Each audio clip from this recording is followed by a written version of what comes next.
I hope you lot, how are we doing? So, I don't know what the title for this video is. I don't know how to describe this genre of music, but it's a genre of music that I really, really love and listen to a lot. It's bands that do soundtracks that aren't actually a soundtrack from anything. They've just kind of done dark, sinister, odd music. I kind of think of it as uneasy listening. And it covers so many other genres, right, I'm going to say the word prog, but I don't mean like Rick Wakeman in a wizard's outfit with knights skating round him. I mean something a bit more progressive. It covers synthwave. It covers almost like lo-fi electro beats kind of stuff. And it's such a captivating genre for me. Not that it is a genre. I don't even know what I'm going to call the video. But I'm going to film it and then have my Sunday dinner and try and decide what to call the video. So I've picked 5 bands that I think are key players in this weird little subgenre. Some you might have heard of, some you might not. They're not all on Spotify.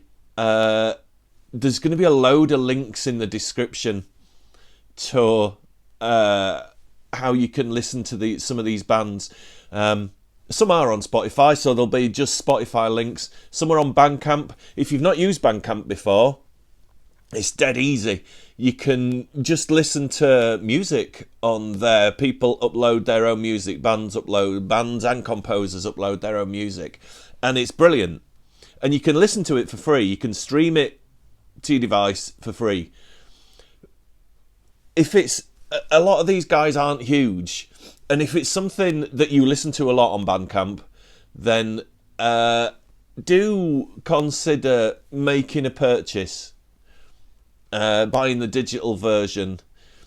None of this is sponsored, so I don't benefit. I just want a lot of these performers to get a bit more recognition, and like I said, it's a weird musical quirk that I love and listen to an awful lot. The last thing is, some of these bands are getting pretty hard to find on vinyl, and as this is vinyl chat, I've picked bands that I have got stuff on vinyl. There's more bands like this that I've got on CD or streamed digitally, and it's the perfect music for... I mean, I love listening to soundtracks generally, but I draw and paint a lot and read a lot. So, as a kind of strange background music for doing things to... I mean, obviously, sometimes I just sit and listen to it because it's brilliant, and sometimes it's just on while I'm doing other things. If you don't want that direct association with the soundtrack, but you want that sinister, exciting style of music. Now, all the ones I like are probably heavily influenced by bands like Tangerine Dream and Noi, and they are influenced by Goblin, which is a very neat segue onto our first entry on this list. And I'll just show you, but you're kind of going to go, what? What are you on about, mate? So these are in no particular order. They're just 5 bands I've picked that I really love. So first up is Goblin. What are you on about, mate? Goblin do soundtracks. Goblin did some of the best Italian horror and Giallo soundtracks of the 60s and 70s. What is going on in your head? Try and discount that for a minute. And I'm talking about newer Goblin. So we've got two goblins, which is never a sentence I thought I'd hear myself say. So there's Claudio Simonetti's goblin, who Claudio Simonetti was a key member of the original Goblin, and there's a bit of a divide between the two, and there's a little bit of friction at times. So what Claudio Simonetti does now is, apart from re-recording old Goblin scores, such as the wonderful Dawn of the Dead that he redid. Dawn of the Dead, for me, is pretty much untouchable. You don't go near it. It's perfect as it is. As an overall project, between Romero, Argento, like Savini, the special effects guys, the guys from Goblin doing the music, everything just works so perfectly. But Claudio Simonetti redid the Goblin soundtrack, the Dawn of the Dead soundtrack, and his stuff now is a bit rockier. So ones like the Murder Collection, which is almost like a Goblin's greatest hits, but done in Claudio Simonetti's rockier style. So The Devil Is Back is a collection of music that Claudio has written and composed with his newish band. And it's a lot like the old Goblin stuff, but without,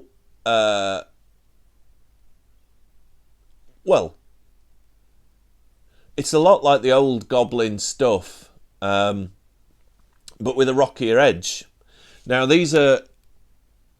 I think these are unconnected pieces of music. Absolutely brilliant. I genuinely love it.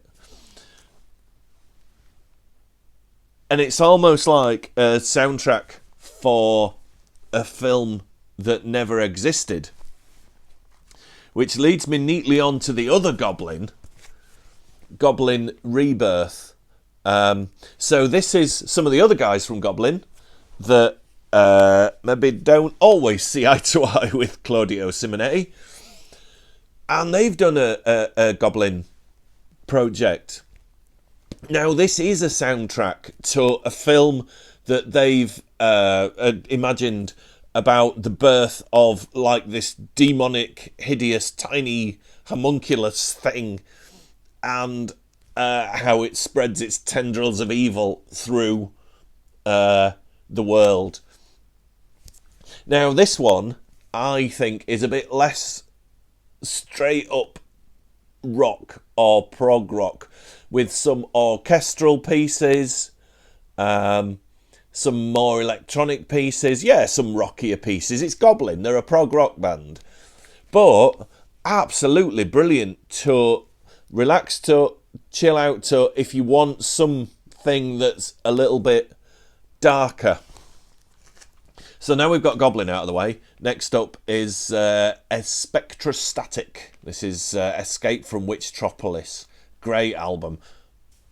It's the Espectrostatic is mainly Alex Cuervo, a Texan who he's been in punk bands and stuff like that, and he's kind of pushing his ambient and soundtracky type stuff, I think, a bit more than the punk. So this is a departure from Goblin, really. This is kind of dark ambient with, like lo-fi beats underneath. It works so well. It's so good. And I've got a couple of friends that have heard this, and they've gone on and managed to find the LP, or actually gone on and bought it digitally. Check out Alex's stuff, though. Again, there'll be links, lots of links.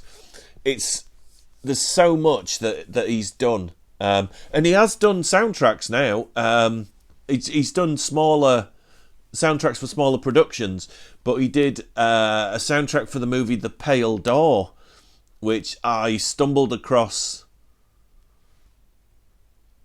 I saw it on a streaming platform and I can't remember which one. It was one of the cheaper or free ones because they're the only ones I use. Next up from the UK is the Giallo's Flame. Now, I haven't actually got like a proper LP of anything that they've done. I've only got this promo of Live at Dunwich, which is absolutely great. So these guys are really influenced by Goblin, I think, Fabio Frizzi, that era of film score composers. They sometimes bring a little bit of funky stuff in there. It's not all horror. There's kind of violent cop movie influences, all sorts of cool stuff. If you go on there, I think it's Bandcamp that they're on. I'll put a link on. Like I said, all these bands are going to be linked. So if there's out that you think, actually, that sounds pretty cool, then just have a little look in the description. I'll make sure all the links are properly described. Their most recent one, I think is their most recent one, The Spirit of the Stones, is like an imaginary soundtrack for a kind of hauntology, Children of the Stones type, like Escape into Night type series, which is absolutely brilliant. But if you visit their band's page, you will see it's a hell of a rabbit hole to go down. There's all sorts of cool and sinister and unusual but very well written and clever music that, yeah, I just sit and adore. Some of the references to them online, if you do look them up, say that they're a death metal band. Nothing really I've listened to would suggest that they're a death metal band. I'm not a death metal kind of guy. If you like it, then that's awesome. Knock your socks off with it, but it's not for me.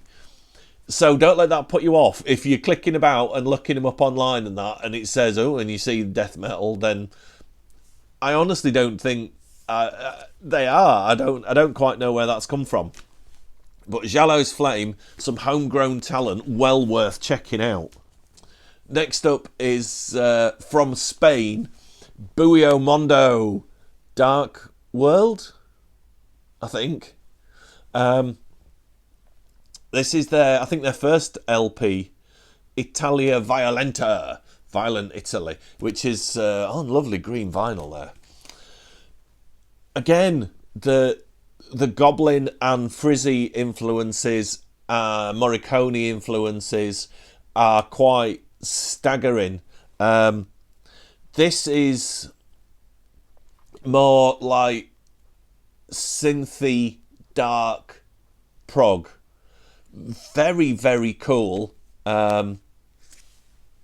It's got a bit more rhythm to it than some of the others. It genuinely sounds like a 70s Italian movie soundtrack. Now, these guys have done soundtracks.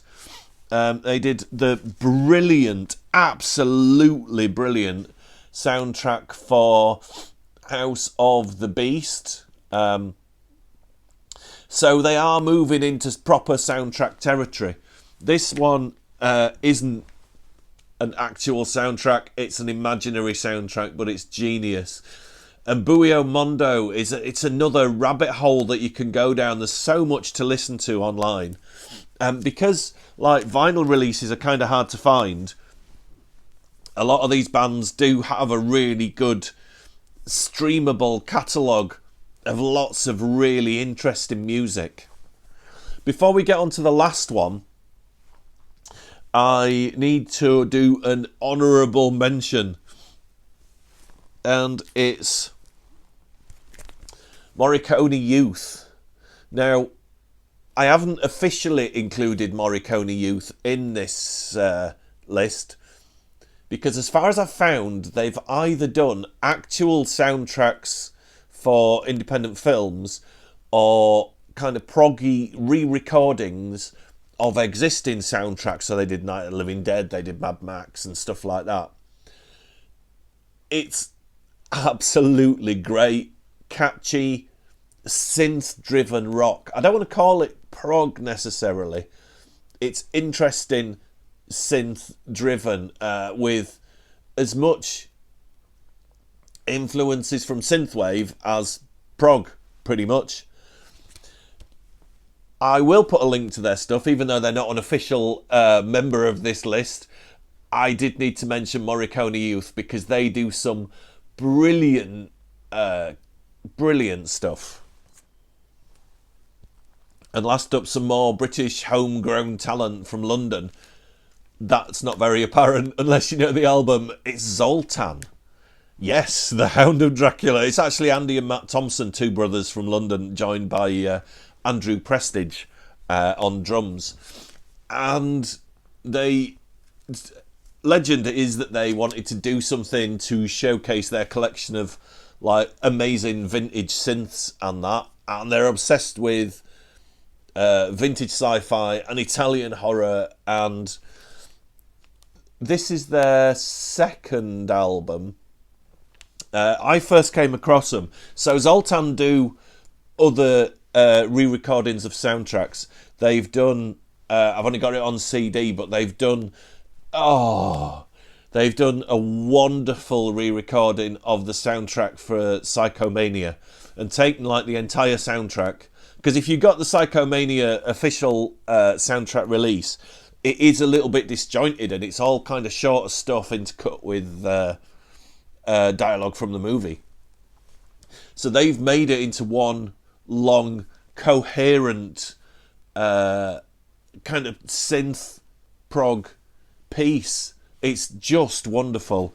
I first came across them when I managed to find a copy of their re-recording of all the soundtracks for Tombs of the Blind Dead. So what they've done the same thing. So there's 4 tracks on here because there's 4 Blind Dead movies. So they've taken the entire soundtrack and made it into, I mean, it's LP length. It's not really an EP. So there's 4 long tracks, each one being a long kind of compilation of and reworking of the music from the Blind Dead movies. And I'm genuinely cross in my life that we've never had, or I've never been able to find, a really good release of the soundtracks for the Blind Dead movies, because I adore them. They are wonderful.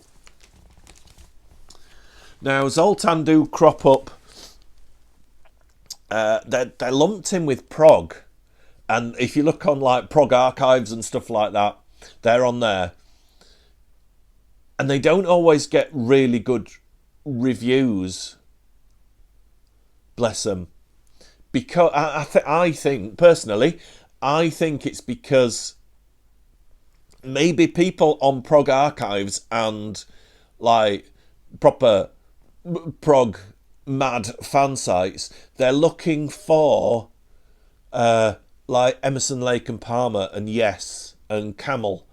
And even though I do love Camel, this isn't that. This is, if you listen to older soundtracks by like Fabio Frizzi or Morricone, you're going to get the music on here. It's going to connect with something in your mind because you've got that familiar, it's going down familiar territory.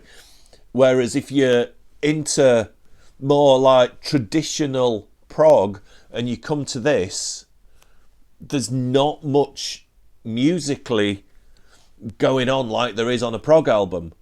It's almost like the main theme from Zombie Flesh Eaters. If you played that to a hardcore prog fan, they'd probably be a bit like, this is not very interesting.